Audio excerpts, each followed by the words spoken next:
Na leo nimefurahi kuja hapa kwa mwaliko wa ndugu wangu Zahiri. Zahiri Nomuya? Kabisa. Ruto Nomuya? Nadonya?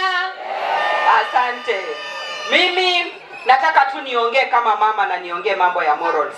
Nimesikia mandugu zangu wameongea mambo ya ukabila hapa, na mimi nasema jameni, tukisema tulete ukabila Kenya, sisi kina mama tutaweza kweli? Imagine mwanaume akitoa mbegu yake, yeye inajiita jina yake. Na wewe mama ukipokea, inajiita jina yake. Kwa mfano wewe ni Mkalenjin, alafu umezaa mtoto Mkisii, alafu ukabila ikuje wanasema kila mtu arudi kwao. Nani anaenda na mtoto? Nani ataenda na mtoto? Hii mambo ya ukabila nyinyi mnakubali? Mnakubali? Mimi nataka sisi kama kina mama tukue mbele kukashifu mambo ya ukabila. Wale viongozi ambao wanataka kutuletea mambo ya ukabila tuwakataze kabisa. Tunaelewana? Kwa sababu mimi mwenyewe ni Mkenya vile mnaniona hivi. Mimi ni Mkalenjin, nimeolewa na Muluya. Sasa hapo ndasema mimi ni kabila gani? Mimi kuanzia hapa hivi kwa shingo kurudi chini, kwa sababu ndio iko na mali ya watoto na multiplication, mimi ni Muluya. Alafu hii kichwa yangu mimi ni Mkalenjin. Kwa hivyo mimi ni Mkenya, si ndio? Na mimi najua nimesikia wakisema hapa tuko na wamama kutoka Kericho wameolewa hapa. Na pia kuna vijana kutoka hapa wameoa huko. Si ni kweli? Kwa hivyo nawaomba kina mama, mambo ya ukabila tukatae. Na mambo ya morals ya watoto wetu. Biblia ilitupa laana. Ikasema mtoto mpumbavu ni mzigo ya mama. Si ndio?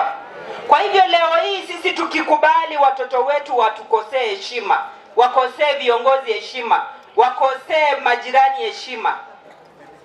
Muhenga alisema asiyefunzwa na mama yake hufunzwa na nani? Na anayejua uchungu wa mama ni nani? Kwa hivyo saa zile mama atakuwa mtoto wake anafunzwa na ulimwengu, huyo mama atakuwa anasikia kivipi? Si ni machungu ya ajabu? Kwa hivyo tuhakikishe ya kuwa hata maadili kwa watoto wetu tunayatilia maanani. Na nataka tu nimalize nikiongea mambo ya gender based violence. Wakati ule nilikuwa South Mogirango, nikauliza wamama huko kama bado wanapigwa, wakasema waliwacha. Nyinyi wa hapa Nyaribari, wazee wanawapiga? Wanawapiga? Lakini mimi nimeona kwa TV jana kuna mama ambaye alikuwa amepigwa, amekatwa na panga kwa kichwa. Nyinyi mliona? Nikajiuliza huyo mwanaume ambaye ni bwana ya huyu mama, kwani yeye alikuwa amenyimwa ile fimbo Mungu alimpa ya kupiga kina mama? Huyo mwanaume ako nayo kweli? Ni kama hana, si ndio? Na kama alikuwa hana, si angesema jirani amsaidie jameni. Mimi nataka niseme wanaume wawache kupiga kina mama na fimbo, si ndio? Hii marungurungu wanatumia kupiga naye kina mama wawachane nayo. Watumie fimbo ambayo Mungu aliwapea. Si ni kweli? Tupigwe tu na hiyo fimbo na tutasikia maneno na upendo itaendelea na mambo yanakuwa mazuri. Si ndio? Kwa hayo mengi na machache, mkumbusha wazee wenu fimbo wanatakana wawapige nayo. Na nyinyi wanaume ambao mko hapa mnapiga wanawake na fimbo zingine hamkupewa na Mungu, tunasema mfanye nini? Ama tuwaombee ikatwe, si ndio? Haya sawa, Mungu amani awabariki. Baba wangu